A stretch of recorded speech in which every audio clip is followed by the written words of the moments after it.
11 अक्टूबर 2023 पाकिस्तान के पंजाब में एक आम सी सुबह थी, लेकिन किसी को अंदाजा नहीं था कि यह सुबह इतिहास बन जाएगी। मस्जिद से बाहर निकलते हैं पठानकोट अटैक का मास्टरमाइंड शाहिद लतीफ और उसका भाई। माहौल बिल्कुल आम लग रहा था।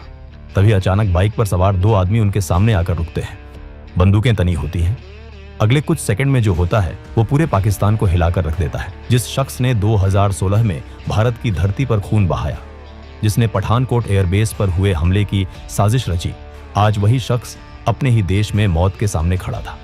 शाहिद लतीफ सालों तक भारत की मोस्ट वांटेड लिस्ट में रहा, लेकिन पाकिस्तान में खुलेआम घूमता रहा। लेकिन 2023 में खेल बदल चुका था। अब तरीके बदले थे, रणनीति बदली थी और संदेश बिल्कुल साफ था।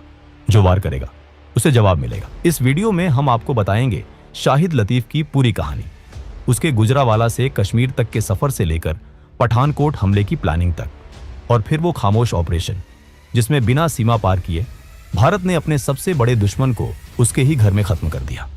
ये कहानी है बदले की, रणनीति की और नए भारत की। शाहिद लतीफ का जन्म पाकिस्तान के गुजरावाला शहर में हुआ था। उसके शुरुआती साल ज्यादा चर्चा में नहीं रहे, लेकिन 1990 के दशक की शुरुआत में जब कश्मीर में हालात बेहद तनावपूर्ण हो चुके थे, उसी दौर में शाहिद लतीफ का नाम पहली बार सुरक्षा एजेंसियों के रिकॉर्ड में दर्ज हुआ। 1993 में शाहिद लतीफ ने कश्मीर घाटी में घुसपैठ की। उस वक्त सीमा पार से आतंकवाद तेजी से बढ़ रहा था। शाहिद लतीफ कश्मीर पहुंचकर हथियारों की तस्करी करने लगा। वो पाकिस्तान से हथियार लाकर आतंकवादियों तक पहुंचाता था। सिर्फ इतना ही नहीं, वो कश्मीर के युवाओं को भी भड़काने लगा। उन्हें बड़े बड़े सपने दिखाए जाते थे, गुमराह किया जाता था और धीरे धीरे आतंक के रास्ते पर धकेला जाता था। लेकिन ये दौर ज्यादा लंबा नहीं चला। 1994 में भारतीय सुरक्षा बलों ने शाहिद लतीफ को गिरफ्तार कर लिया। उस पर आतंकवाद से जुड़े कई गंभीर आरोप लगे। जांच के बाद उसे जेल भेज दिया गया। उस वक्त किसी को अंदाजा नहीं था कि ये गिरफ्तारी उसकी कहानी का अंत नहीं, बल्कि एक नई शुरुआत बनने वाली है। भारतीय जेल में बिताए गए साल शाहिद लतीफ की जिंदगी के सबसे अहम साल साबित हुए। जेल की सलाखों के पीछे उसकी सोच और ज्यादा कट्टर होती चली गई। इसी दौरान उसकी मुलाकात मसूद अजहर से हुई। मसूद अजहर वही शख्स था जो बाद में जैश-ए-मोहम्मद नाम का खतरनाक आतंकी संगठन बनाने वाला था।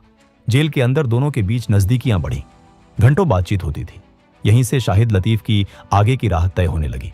जेल ने उसे सुधारा नहीं, बल्कि और ज्यादा खतरनाक बना दिया। 1999 में एक बड़ी घटना घटी। इंडियन एयरलाइंस की फ्लाइट IC-814 का अपहरण कर लिया गया। आतंकियों ने विमान को कंधार ले जाकर भारत सरकार पर दबाव बनाया। उनकी मांग साफ थी, मसूद अजहर और कुछ दूसरे आतंकियों को रिहा किया जाए। उस वक्त आतंकियों की जो सूची सामने आई, उसमें शाहिद लतीफ का नाम भी शामिल था, लेकिन भारत सरकार ने उसे छोड़ने से इनकार कर दिया। मसूद अजहर रिहा होकर पाकिस्तान चला गया, लेकिन शाहिद लतीफ जेल में ही रहा। करीब 16 साल तक वो भारतीय जेलों में बंद रहा। आखिरकार 2010 में सजा पूरी होने के बाद भारत सरकार ने उसे पाकिस्तान डिपोर्ट कर दिया। पाकिस्तान लौटते ही शाहिद लतीफ सीधे जैश-ए-मोहम्मद से जुड़ गया। अब वो सिर्फ एक आम सदस्य नहीं था। इतने सालों की जेल और मसूद अजहर के साथ जुड़ाव ने उसे संगठन में ऊंचा मुकाम दिला दिया। वो लॉन्चिंग कमांडर बन गया। लॉन्चिंग कमांडर का मतलब था आतंकियों की भर्ती करना, उन्हें ट्रेनिंग दिलवाना और फिर सीमा पार भारत भेजना। 31 दिसंबर 2015 की रात 4 आतंकवादी सीमा पार कर भारत में दाखिल होते हैं। अंधेरे का फायदा उठाकर ये चारों आतंकवादी एक गाड़ी को बंदूक की नोक पर कब्जे में लेते हैं। इसके बाद वो पठानकोट एयरबेस की तरफ बढ़ते हैं। चारों आतंकवादी रात के अंधेरे और चारों तरफ फैली घास का सहारा लेकर अंदर घुसने में कामयाब हो गए। माना जाता है कि उन्होंने 11 फीट ऊंची दीवार पर चढ़ने के लिए नायलॉन की रस्सियों का इस्तेमाल किया। अंदर घुसने के बाद वो घनी झाड़ियों में छिप गए। 2 जनवरी 2016 की सुबह करीब 3:30 पर हमला शुरू हुआ। अचानक गोलियों की आवाज गूंज उठी। आतंकवादी अंधाधुंध फायरिंग करने लगे। ग्रेनेड फेंके गए। पूरा इलाका दहशत में आ गया। भारतीय सेना और आतंकवादियों के बीच ये लड़ाई करीब 80 घंटे तक चला। आखिरकार सभी आतंकवादी मारे गए, लेकिन इस ऑपरेशन में 7 भारतीय सुरक्षा कर्मियों ने अपनी जान गंवा दी।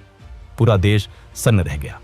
जांच में साफ हुआ कि इस पूरे हमले के पीछे शाहिद लतीफ का दिमाग काम कर रहा था। वो आतंकियों को निर्देश दे रहा था। हथियारों की सप्लाई, रास्तों की जानकारी और हर कदम की प्लानिंग उसी के जरिए हुई थी। इस हमले के बाद भारत और पाकिस्तान के रिश्ते पूरी तरह बिगड़ गए। प्रधानमंत्री स्तर की बातचीत रुक गई। भरोसा पूरी तरह टूट चुका था।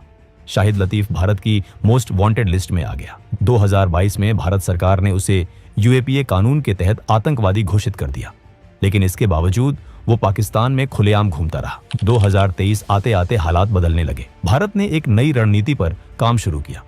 पाकिस्तान में छिपे आतंकवादियों को अब अननोन गनमैन के जरिए एक एक कर निशाना बनाया जाने लगा। दिल्ली से आदेश जाते थे और पाकिस्तान की जमीन पर बैठे आतंकी मारे जाते थे। पाकिस्तान में बैठे आतंकियों के बीच डर का माहौल बन गया था। जो लोग सालों से खुलेआम घूम रहे थे, अब वो डरने लगे थे। कई आतंकियों ने मदद के लिए आईएसआई का दरवाजा खटखटाया।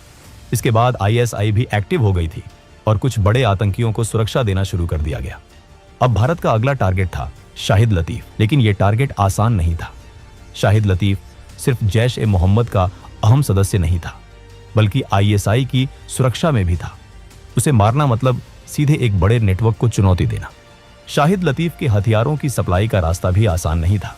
उसकी गन सप्लाई बांग्लादेश से आती थी। इस नेटवर्क का एक अहम नाम था मोहम्मद उमैर। मोहम्मद उमैर बांग्लादेश से पाकिस्तान में हथियारों की तस्करी करता था, लेकिन वो सीधे शाहिद लतीफ को गन सप्लाई नहीं करता था। मोहम्मद उमैर पहले पाकिस्तान के बड़े बड़े गैंगस्टरों को हथियार देता था। वही गैंगस्टर आगे शाहिद लतीफ तक ये गन पहुंचाते थे। जब भारतीय खुफिया एजेंसी रॉ को इस पूरे नेटवर्क की जानकारी मिली, तो उन्होंने सीधा हमला करने की बजाय दिमाग से काम लेने का फैसला किया। कुछ भारतीय एजेंट बांग्लादेश पहुंचे और मोहम्मद उमैर को पकड़ लिया गया। शुरुआत में उमैर डर गया, लेकिन फिर उसे एक ऑफर दिया गया। रॉ एजेंट ने उसे कहा कि अगर वो अपने कॉन्टैक्ट्स का इस्तेमाल करके शाहिद लतीफ की लोकेशन बता दे तो उसे बहुत सारा पैसा मिलेगा। मोहम्मद उमैर पैसों का लालची था। उसने ज्यादा सोच विचार नहीं किया और भारत की मदद करने के लिए तैयार हो गया। इसके बाद मोहम्मद उमैर ने अपनी पूरी ताकत झोंक दी।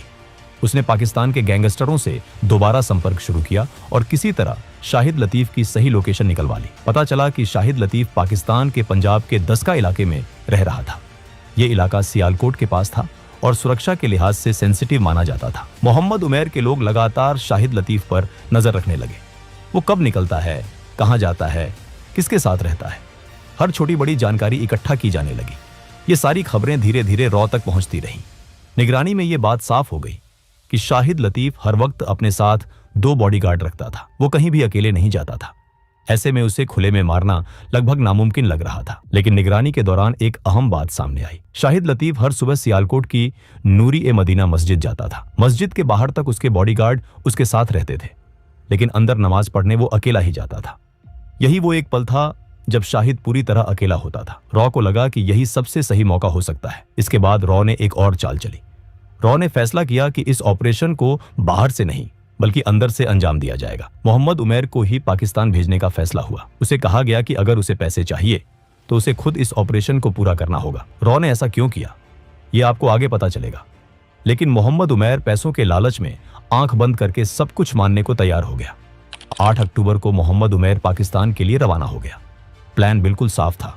9 अक्टूबर को जब शाहिद लतीफ मस्जिद के पिछले दरवाजे से बाहर निकलेगा, उसी वक्त उसे गोली मार दी जाएगी।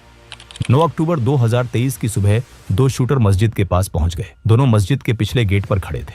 समय बीतता गया, लेकिन शाहिद लतीफ बाहर नहीं आया। काफी देर तक इंतजार होता रहा। तभी मोहम्मद उमैर के एक आदमी ने देखा कि शाहिद लतीफ सामने वाले गेट से अपने बॉडीगार्ड्स के साथ निकल चुका था। सामने वाले गेट पर पुलिस की तैनाती रहती थी। वहां किसी भी तरह का अटैक करना सीधा खतरे को बुलावा देना था। दरअसल उस दिन किसी वजह से मस्जिद का पिछला गेट बंद कर दिया गया था। इस एक बदलाव ने पूरा प्लान बिगाड़ दिया। 9 अक्टूबर का ऑपरेशन पूरी तरह फेल हो गया।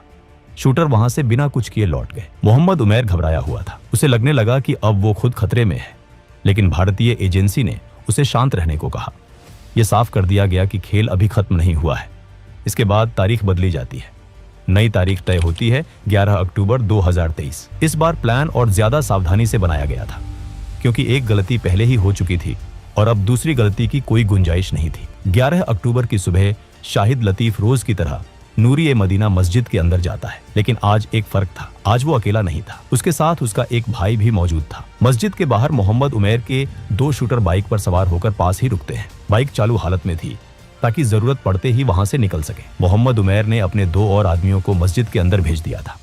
उनका काम सिर्फ इतना था कि यह पता लगाना कि शाहिद लतीफ किस गेट से बाहर निकलेगा। वहीं मोहम्मद उमैर खुद पास की एक इमारत में छिपकर पूरे हालात पर नजर रखे हुए था। कुछ ही देर में नमाज खत्म होती है। मस्जिद के अंदर मौजूद उमैर के दोनों आदमी देखते हैं कि शाहिद लतीफ और उसका भाई पीछे वाले गेट की तरफ बढ़ रहे हैं। बिना देर किए वो ये खबर बाहर खड़े दोनों शूटरों तक पहुंचा देते हैं। जैसे ही ये संकेत मिलता है, बाइक पर बैठे दोनों शूटर तेजी से मस्जिद के पिछले गेट की तरफ बढ़ जाते हैं। उसी वक्त शाहिद लतीफ और उसका भाई गेट से बाहर निकलते हैं और अपने बॉडीगार्ड्स की तरफ बढ़ने लगते हैं। अचानक बाइक पर सवार दोनों शूटर उनके सामने आ जाते हैं। बिना एक पल गवाए वो लगातार गोलियां चलाना शुरू कर देते हैं। माहौल में अफरा तफरी मच जाती है। बॉडीगार्ड भी दौड़कर उनकी तरफ आते हैं, लेकिन सब कुछ ही सेकंड में खत्म हो जाता है। शूटर लगातार फायरिंग करते हुए वहां से फरार हो जाते हैं। शाहिद लतीफ और उसके भाई को कई गोलियां लग चुकी होती हैं। दोनों वहीं जमीन पर गिर जाते हैं और कुछ ही पलों में उनकी मौत हो जाती है। इस तरह भारत का मोस्ट वांटेड आतंकवादी अपने ही देश पाकिस्तान में दिन दहाड़े मार दिया जाता है। वही शाहिद लतीफ जो सालों तक भारत के खिलाफ साजिशें रचता रहा, अब खुद एक खामोश लाश बन चुका था। शाहिद लतीफ को मारने के बाद मोहम्मद उमैर और उसके साथी तुरंत वहां से निकल जाते हैं, लेकिन अब कहानी का दूसरा हिस्सा शुरू होता है। पाकिस्तान पुलिस और आईएसआई पहले से ही अलर्ट पर थी और अब वो पूरी ताकत से मोहम्मद उमैर के पीछे लग जाती है। असल में पाकिस्तान पहले से ही मोहम्मद उमैर को ढूंढ रही थी। उन्हें शक था कि कुछ बड़ा होने वाला है।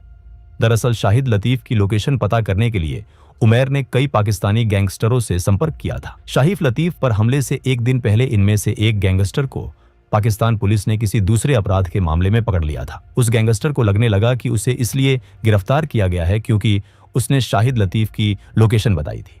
डर के मारे वो टूट जाता है और पुलिस को मोहम्मद उमैर के बारे में सब कुछ बता देता है। यहीं से पाकिस्तान पुलिस और आईएसआई को मोहम्मद उमैर की पूरी जानकारी मिल जाती है और वो उसके पीछे पड़ जाते हैं। शाहिद लतीफ की हत्या के बाद प्लान के मुताबिक मोहम्मद उमैर और उसके आदमी लाहौर एयरपोर्ट की तरफ बढ़ते हैं। रास्ते में वो सारी जानकारी रॉ तक पहुंचा देते हैं, लेकिन यहीं पर सबसे बड़ा ट्विस्ट आता है। रॉ जानबूझकर पाकिस्तान पुलिस को मोहम्मद उमैर की लोकेशन का इनपुट दे देता है। असल में भारत ने मोहम्मद उमैर को पाकिस्तान भेजा ही इसलिए था ताकि वो पकड़ा जाए। उमैर वही आदमी था जो हथियारों की सप्लाई करता था और उन्हीं हथियारों से भारत में आतंक फैलाया जाता था। इस तरह भारत ने एक ही तीर से दो निशाने साध लिए।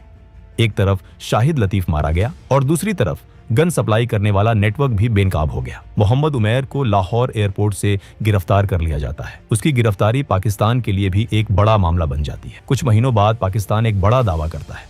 पाकिस्तान के विदेश सचिव प्रेस कॉन्फ्रेंस करते हैं। दावा किया जाता है कि शाहिद लतीफ की हत्या के पीछे भारत की खुफिया एजेंसी रॉ का हाथ है। आरोप लगाया जाता है कि भारत ने मोहम्मद उमैर को हायर किया था। भारत इन आरोपों को खारिज कर देता है। कोई आधिकारिक जिम्मेदारी नहीं ली जाती, लेकिन संदेश साफ था। इस तरह बिना पाकिस्तान में घुसे भारत ने शाहिद लतीफ को मार दिया और पठानकोट हमले का बदला ले लिया। इस घटना के बाद पाकिस्तान को यह समझ आ गया कि अब हालात बदल चुके हैं। यह नया भारत है जो चुपचाप सहने वाला नहीं है, बल्कि जरूरत पड़ने पर दुश्मन को उसके ही घर में जवाब देना जानता है। दोस्तों, अगर वीडियो पसंद आया हो तो वीडियो को एक लाइक जरूर करें और चैनल को भी सब्सक्राइब जरूर करें। हम ऐसे ही वीडियो हर हफ्ते लाते रहेंगे। तब तक के लिए जय हिंद।